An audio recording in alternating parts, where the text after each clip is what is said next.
Good morning. It is Monday, January 25th. My name is Jason Stanton. I serve as senior pastor at First Lutheran in Onalaska, Wisconsin. This is my morning musing for today. I am on day 8 of my 21-day racial equity challenge that some of us at First Lutheran are doing. It's an educational process that I'm taking on because I want to love my neighbor more. I feel like that's at the heart of what being a Christian is about.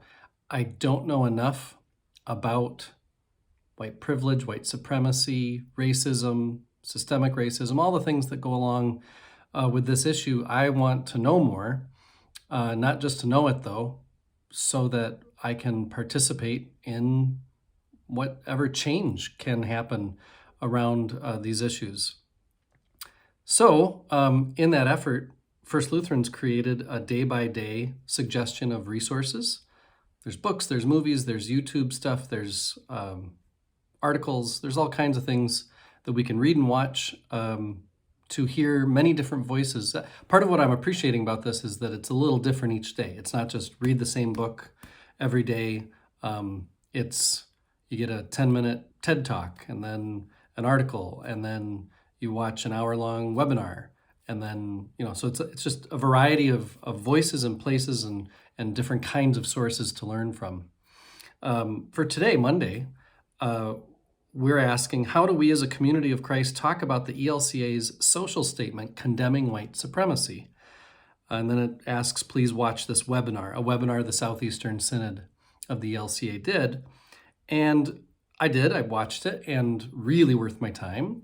I would encourage you to check out on our website current and upcoming events. If you scroll down on the front page there's this big yellow box that says 21-day challenge. If you click on that, you'll see this document that has the day-by-day suggestions for resources. And when you go to this YouTube post, one of the panelists is our presiding bishop, Elizabeth Eaton. And Bishop Eaton shares a definition of white supremacy that I found to be very helpful, because white supremacy is typically something that I don't feel like I participate in, certainly not willingly.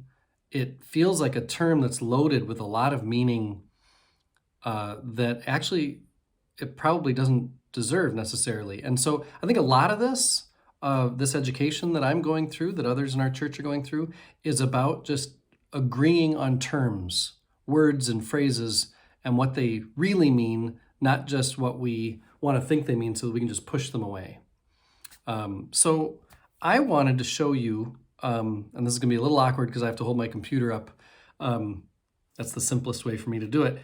But I wanted to have you hear what Bishop Eaton says about this definition of white supremacy.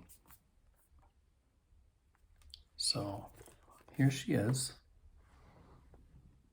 And took up this question with the predominantly white denominations who are members of the National Council of Churches to develop a working definition of white supremacy. And I'd like to read that to you right now, just for reference.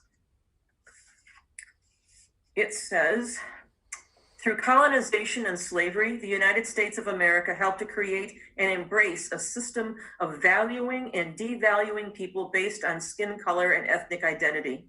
The name for this system is white supremacy.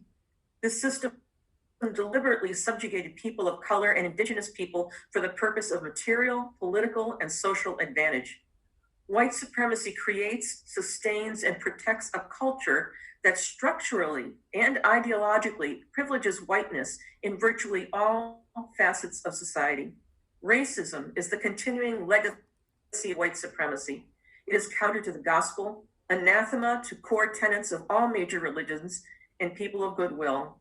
Racism is a sin that we must confess and seek to dismantle in our own lives and institutions.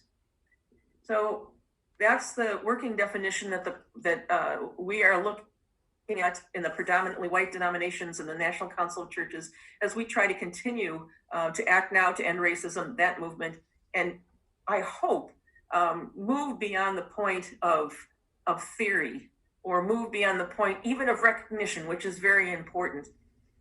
My concern is that until the white majority feels so deeply in our bones that the pain of Black and brown people is our own pain. Until we feel that, I'm not optimistic.